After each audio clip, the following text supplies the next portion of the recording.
Welcome to Luca is a Billionaire, where the only thing I invest in is your answers. You start by ensuring Deepfacelab, correct GPU drivers, and Python dependencies are installed. This gives you an environment that won't fail mid-process.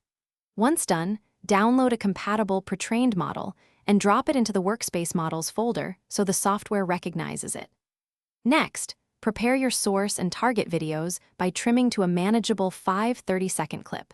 This makes extraction faster and avoids wasted training time. Make sure file names are simple and match to the workspace. You now extract faces from source and target. Run 2 detectors if needed to catch tricky angles. Once extracted, select the Pretrained model in Deepfacelab and set resolution and batch size according to your GPU, larger if you have more RAM. After configuration, inspect the extracted face folders and purge bad frames or misaligned faces.